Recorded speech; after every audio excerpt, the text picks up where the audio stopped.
Welcome back once again to Kenyan Media YouTube channel, and as usual, I'm going to be your host so that I can update you on what is happening across the country.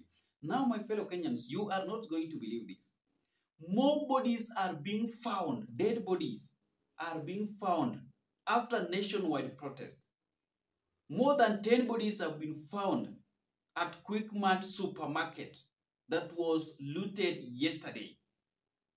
And to make it worse, the governor of Nairobi County, Johnson Sakaja, is being linked up by what happened yesterday in Nairobi, that the goons who looted people's property were hired by the governor of Nairobi County, Johnson Sakaja, to paint a bad picture under the MP of Embakasi East, Member of Parliament, Babu Owino. Let me read for you some of the script that have totally exposed the governor of Nairobi County.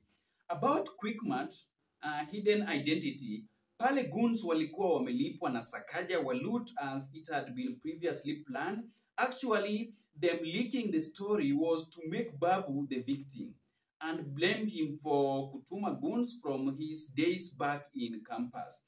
Shida ilitokea ni kijana wa Sakaja messed when alipopea kijana Gaucho do na hakufikisha kwa ground. Saka Songo wamepiga Sakaja Bob Sting. Saa yeye akamua ku-amplify, trying to show the man at the top he can do the job, ndo asamehewe na akapewa second chance. Which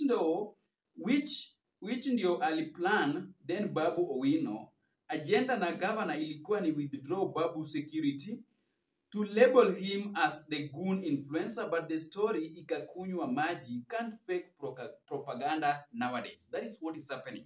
And before we proceed with this analysis, I want you to watch this video.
Kidero unaona hapa wakimanage kufungua tuone hiyo mraia ilizimiwa huko ndani. Tunasikia watu wako hapa ndani ya dhati.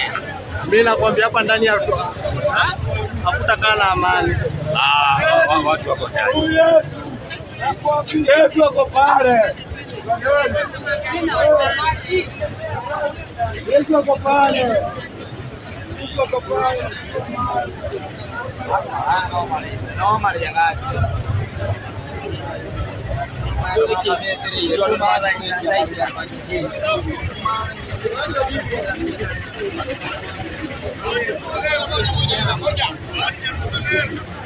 Apande fungua tuone.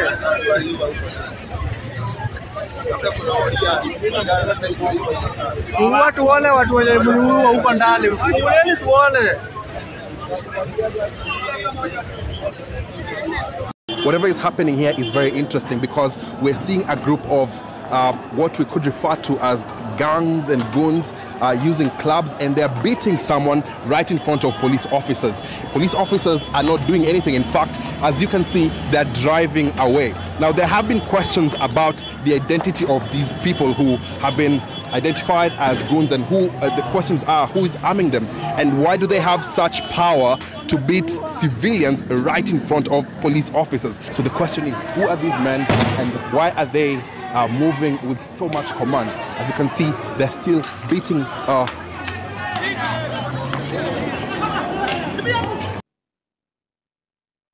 That is how things are now happening. That is how things are being exposed one by one. This is the second script.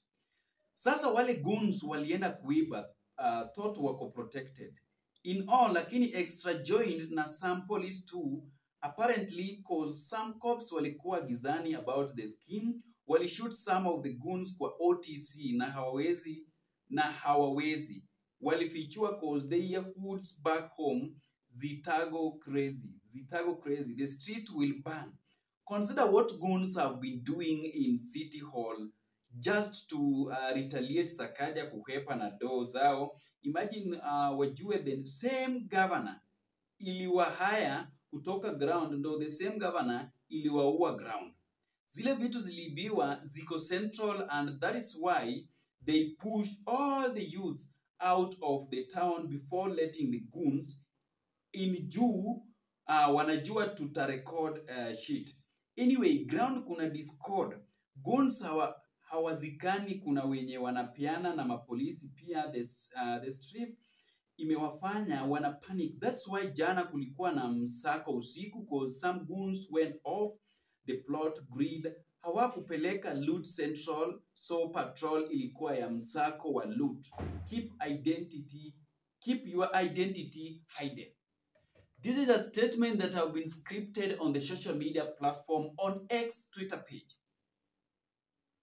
So it is quite clear that the goons that looted people's property yesterday was well organized and funded by the government of President William Ruto to achieve a certain program in politics, to paint the bad picture from the people that are trying to criticize the government of William Ruto. That is the truth. That is the truth, ladies and gentlemen. Many bodies are being found dead. It is true. Things are still painting the name of the governor of Nairobi County, Johnson Sakaja, behind the looting of people's property.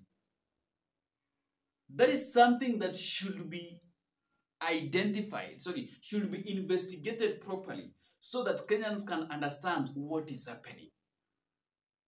This issue of politicians misusing youths in the Republic of Kenya should stop. It is true, should stop. It should stop, not it is should stop, sorry. This is something that is wrong, ladies and gentlemen.